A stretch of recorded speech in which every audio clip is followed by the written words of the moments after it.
Three things every Ford Lightning owner or prospective owner should know before making the purchase. So if you're thinking about a Ford Lightning and you're just searching YouTube to learn a little bit about it, let me tell you, I've had two different ones. Here are three things you probably didn't think about. Let's go.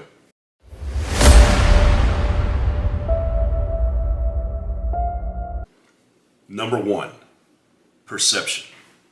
Now, it looks like a regular F-150, so you'll be in a parking lot probably using your front trunk when this question comes up for the first time. But because electric trucks and electric vehicles in general are still a very small part of the population, you're going to have to talk about it a lot. And the questions you're going to have to answer are complex. For example, if you're in the front trunk, the first thing, everyone, that thing doesn't have an engine? No, it doesn't have an engine. Well, how far will it go on a charge? And that's a loaded question. I mean, I just made another video about it. You cannot honestly answer the range of this truck without a multitude of qualifying questions. It depends if it's hot, depends if it's really cold. Are you going fast on the highway? Are you on more back roads? There's just a lot to it. You cannot explain that in a short conversation. So that is thing one that every Ford Lightning owner needs to know. It's just a qualifying question. Thing two, because of the current state of affairs in North America, particularly, at least it's been my experience in southern states, you're going to get typecast. No matter what you look like, they will assume you're a certain political affiliation, and they will treat you differently according to that, to a degree. It just makes for some awkward conversations, that's all. I mean, I chose it as my daily driver. It's my second one, so I knew it was going to come. But as the years go by, I got my first EV in 2012. It gets no more normal.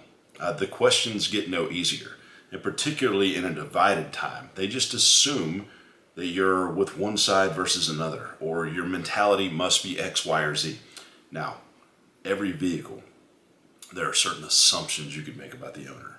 For example, you might think a Hellcat driver is a certain way, or a truck guy is a certain way, or a BMW driver, one of the most common stigma vehicles, is a certain way. Mustang driver, a lot of great wreck videos. You got to go with that. So there's the stigma, and that's just part of it. That's part of any electric vehicle, but for some reason, extremely confusing to people when it's an electric pickup truck. That's the other thing.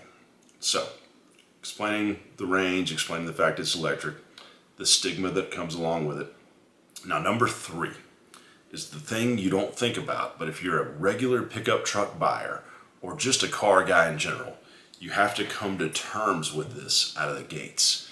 You have to understand that if you customize your F-150 Lightning, its capability will be massively compromised. It's just part of it, right? It's just part of it. If you customize this truck like you normally would, big lift kit doesn't exist. Forget about it. Out of the question. Now, leveling kit. If you want to do, let's say, the most common F-150 modification, leveling kit, 35-inch BFGs. You can do it. It will decimate the range of your truck. 20 to 30% hit. So why does that matter on a truck with 300 miles of range?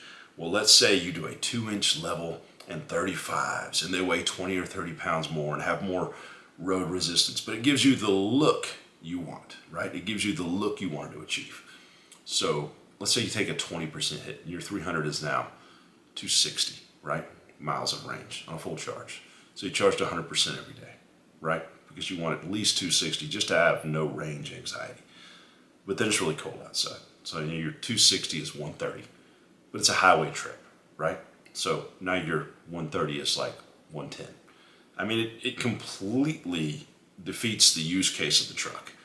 So I feel like everyone should know that. I had one in 2022, modified it, ended up taking the leveling kit off, selling the wheels and tires and going back to stock.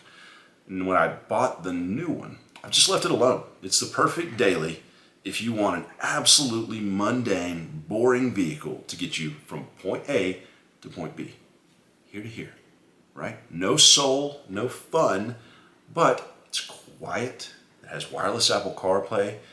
if you don't have to go over, let's say, 200 miles on any normal occasion, it's not inconvenient. Just plug it in your garage.